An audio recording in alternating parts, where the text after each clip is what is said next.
This may look like a perfectly ordinary wardrobe, but it's not.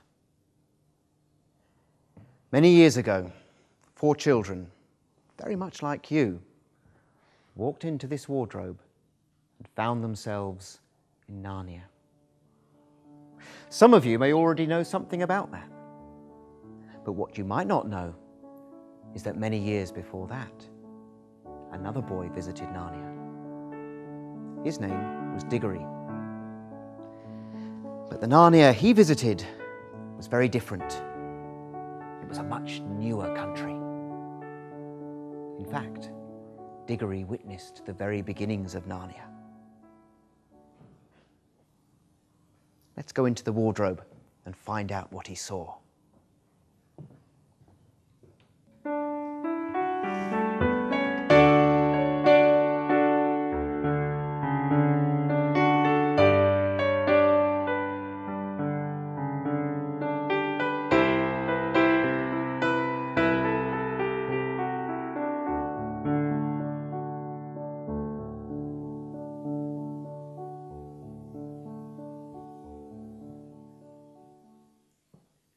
Imagine the scene. All around you, it is dark. Very dark. So dark you can't see the person standing next to you, or your hand if you were to put it in front of your face. That's what it was like in Narnia at the beginning. It had been like that for a very long time. Forever, in fact. But now, was about to change.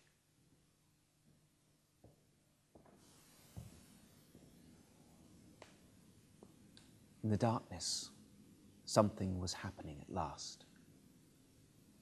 From far away, a voice had begun to sing. At first, Diggory couldn't quite make out which direction it was coming from. At times, it seemed to come from all directions at once. And sometimes, it even seemed to come from the ground beneath him. Its lower notes were certainly deep enough to be the voice of the earth herself. There were no words. There was hardly even a tune. Yet it was beyond comparison the most beautiful sound Diggory had ever heard. So beautiful, he could hardly bear it.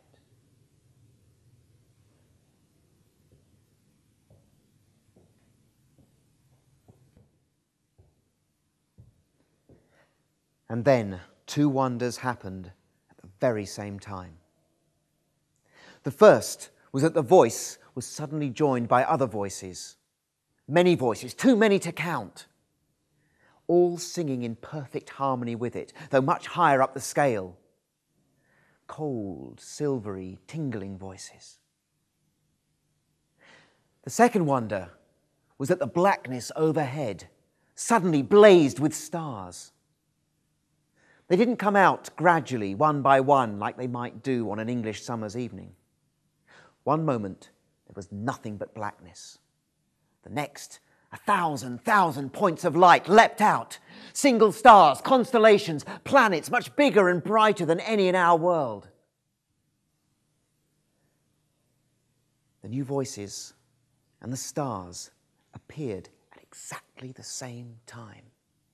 And if you'd heard it and seen it as Diggory did, you would have been absolutely certain that it was the stars themselves that were singing, and that it was the first voice, the deep one, that had made them appear and made them sing.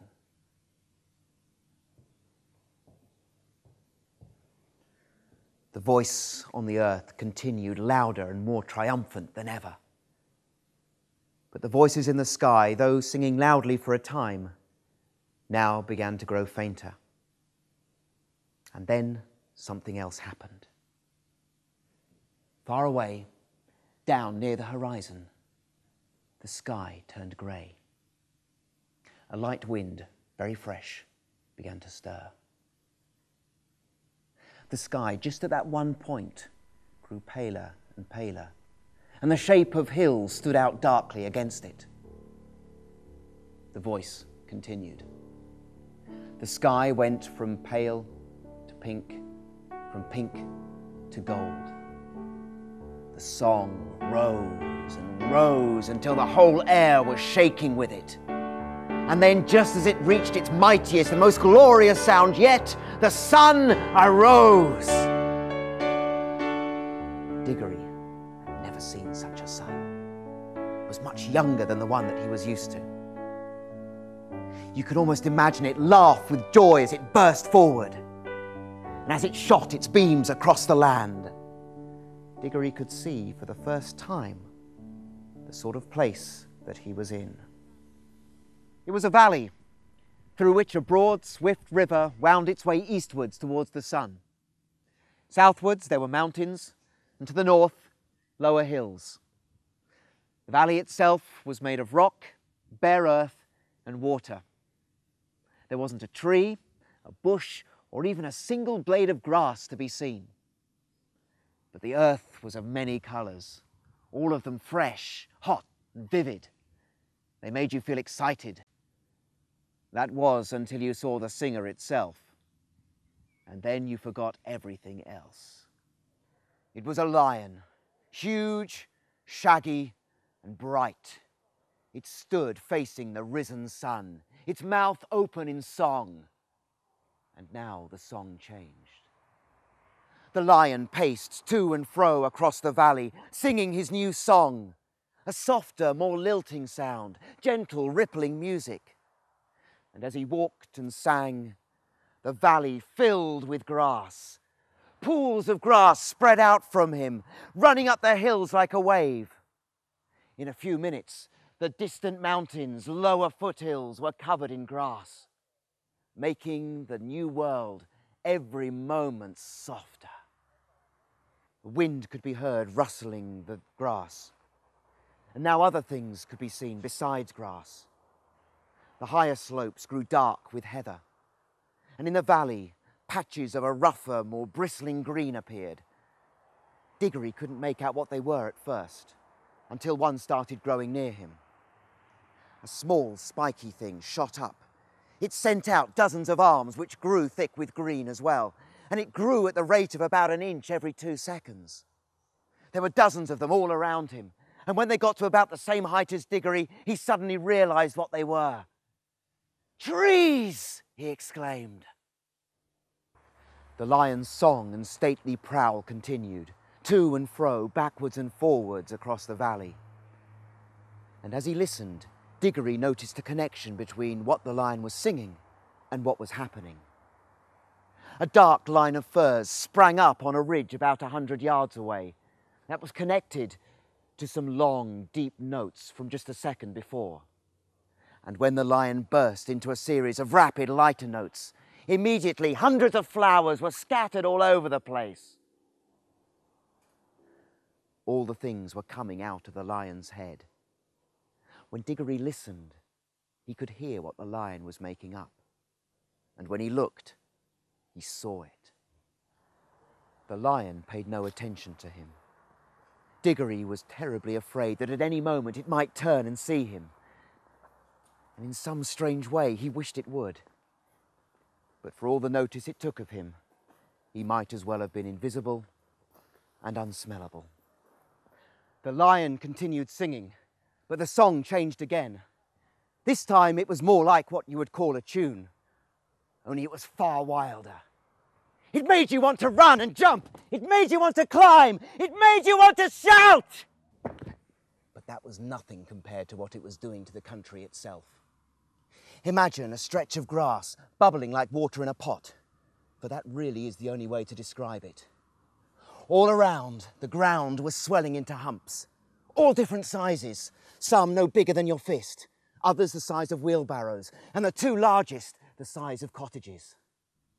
The humps grew and swelled and burst, and loose earth tumbled down, and out of each hump there came an animal. The moles appeared like they would in England. Dogs started barking as soon as their heads were free, and then struggled out as if they were coming through a small hole in a hedge. Frogs came out near the river and jumped straight into it, plop, plop, and then started croaking loudly. Leopards, panthers and the like, as soon as they came out, washed the loose earth off their hindquarters and then stretched up to a tree to sharpen their claws.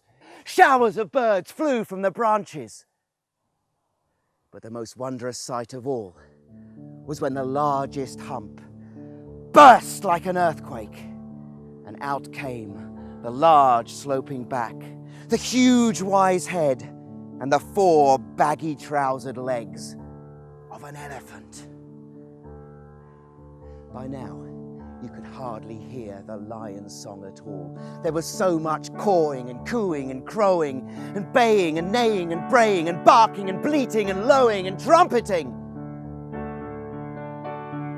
And although he couldn't hear the lion, Diggory could see it. He was so large and bright, he couldn't take his eyes off it. And the other animals didn't seem afraid at all. For the first time that day, there was complete silence, apart from the sound of running water. The lion, unblinking, stared at the animals, as if he would burn them by his mere gaze. And gradually, a change came over them. The smaller animals, such as the rabbits and the voles, grew visibly larger, while the larger animals, you noticed it most with the elephants, grew smaller. Most of them stood on their hind legs, and many put their heads to one side, as if they were trying very hard to understand. And then the lion opened his mouth, but no sound came out. He was breathing out a long, warm breath. It swayed the animals as wind sways a line of trees. There came a swift flash like fire. Diggory couldn't quite make out whether it was from the sky or from the lion itself. It didn't burn anyone, but it made every drop of blood in his body tingle.